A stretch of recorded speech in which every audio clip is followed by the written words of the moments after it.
பெரியார் போக்குவரத்து கழகம் இன்று ஆரம்பிக்கப்பட்ட இந்த மண்டல போக்குவரத்து கழகம் இன்று தமிழ்நாடு அரசு போக்குவரத்து கழகமாக செயல்பட்டுக் கொண்டிருக்கிறது.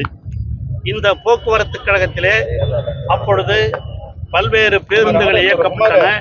இன்றைய முதல்வர், தமிழக முதல்வர் தளபதி அவர்கள் கலைஞரின் 100ஆண்டு விழா கொண்டாடுகிற இந்த ஆண்டில் புதிய பேருந்துகளை வழங்க வேண்டும் என்று அறிவித்து விழுப்புரம் மண்டல போக்குவரத்து கழகங்களுக்காக 371 பேருந்துகளை இந்த ஆண்டு அவர்கள் 23, 24ஆம் ஆண்டுகளுக்காக கொடுத்திருக்கிறார்கள்.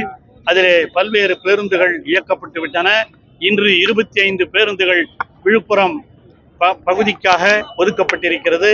அதை இன்று நானும் அமைச்சர் மஸ்தான் அவர்களும் மாவட்ட ஆட்சியர் அவர்களும் இங்கே சட்டமன்ற உறுப்பினர்களும் சேர்ந்து இதை துவக்கி வைத்திருக்கிறோம்.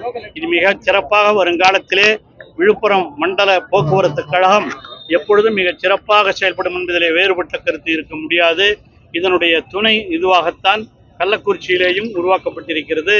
அதே போல இவைகளெல்லாம் சேர்ந்து இந்த விழுப்புரம் மாவட்டம் போக்குவரத்தில் மட்டுமல்ல, மற்ற துறைகளில் முன்னேறி இருப்பதைப் போல போக்குவரத்து துறையிலேயும் மிக சிறப்பாக செயல்படும் என்பதிலே வேறுபட்ட கருத்துக்கள் இருக்க முடியாது. இதற்கெல்லாம் காரணம் தமிழக முதலமைச்சராக இருக்கிற நம்முடைய முதல்வர், திராவிட மாடல் ஆட்சி நடத்துகிற நம்முடைய முதல்வர் தளபதி தான் என்பதை யாரும் மறுக்க முடியாது. அவர் எல்லா துறைகளும் சமமாக வளர வேண்டும் என்ற உணர்வோடு தான் இவைகளையெல்லாம் செய்து கொண்டிருக்கிறார். எல்லா துறைகளுக்கும் பொருந்தும். இன்று போக்குவரத்து துறையிலேயும் இந்த பணிகளை சிவசங்கர் மூலமாக தமிழக முதலமைச்சர் அவர்கள் நிறைவேற்றிக் கொண்டிருக்கிறார்கள்.